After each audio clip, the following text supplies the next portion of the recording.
Kembali lagi bersama gua Lutfi. Di video kali ini gua bakal ngebahas tentang hal yang tidak boleh kalian katakan saat interview.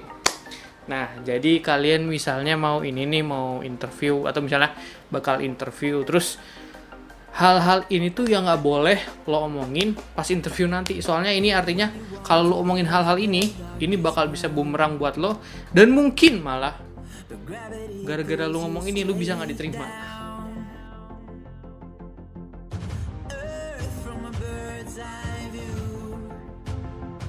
Oke, yang pertama, kalian pas interview misalnya ditanya, kenapa sih resign dari tempat sebelumnya? Terus lu jawab gini, saya bosan atau jenuh di tempat yang lama sebelumnya gitu. Kalau lu ngomong itu fatal banget. Kenapa?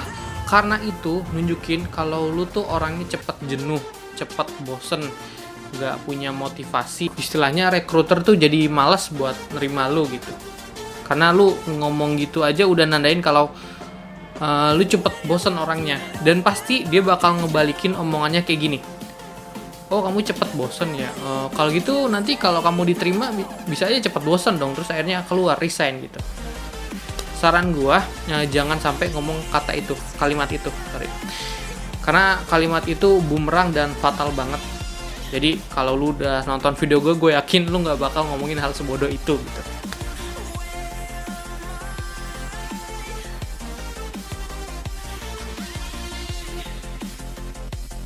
Nah, jadi di interview nanti lu pasti bakal ditanya, apa sih kelebihan dan kekurangan kamu? Pas ditanya gitu, terus lu jawab, saya nggak tahu pak kelebihan dan kekurangan saya. Kalau lu misalnya jawabnya kayak gitu, itu tuh artinya lu nggak tahu tentang diri lu sendiri. Jadi sebelumnya gue sangat saranin banget untuk nyiapin kalau misalnya ditanya pertanyaan kayak gitu. Jawaban yang klise, yang maksudnya yang paling sering diucapin orang sih kayak misalnya kelebihan saya misalnya adalah rajin, terus misalnya tekun dan tidak mudah menyerah. Terus kelemahan saya misalnya gugup, grogi dan kadang ceroboh gitu. Itu yang jawaban yang paling umum yang orang suka paling jawab, termasuk kadang gue pakai jawaban kayak gitu juga gitu. Jadi saran gue jangan sampai lu tuh nggak tahu kelebihan dan kekurangan lu sendiri gitu, harus tahu. Dan sebenarnya hal kayak gitu tuh lu nggak perlu nunjukin itu tuh bener kelebihan dan kekurangan lu. Jadi bisa aja lu karang aja gitu. Ini saran gue doang, saran pribadi gue.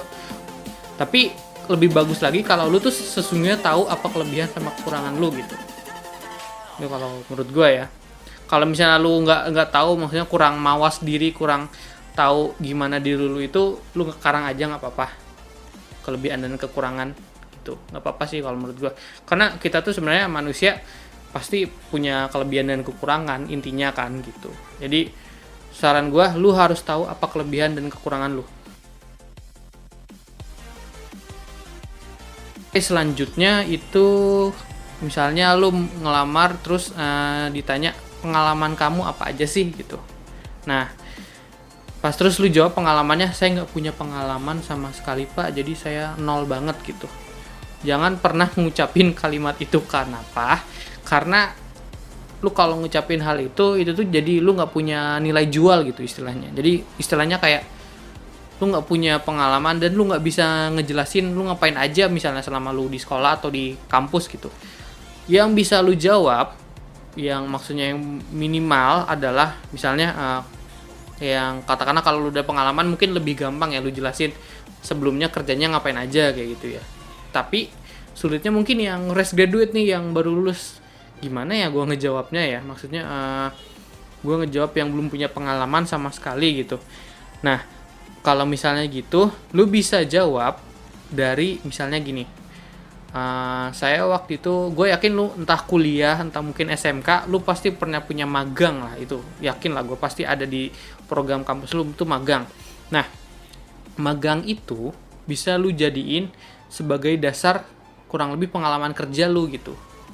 Jadi misalnya dulu saya pernah magang Pak sebagai admin di PT ini, saya ngapain aja, saya ngetik invoice, saya bikin surat jalan, bikin faktur, saya bikin PPN, atau misalnya mungkin saya bikin laporan keuangan, jelasin gini.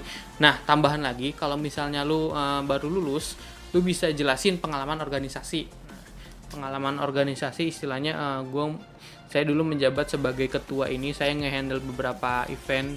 Kayak misalnya ini saya ngekoordinasi sebagai ini, saya tugas saya gini, terus saya waktu itu senang mendapat kepercayaan sebagai gini. Itu bisa juga lu jelasin sebagai pengalaman kerja, karena ada mungkin itu yang hal-hal yang kayak gitu bisa dihitung soft skill dan pengalaman bekerja sama dengan satu tim. Jadi menurut gua kalaupun lu fresh graduate dan gak punya pengalaman sama sekali, itu bisa lu jadiin sebagai itu bisa termasuk sebagai pengalaman kerja juga gitu. Jadi jangan khawatir.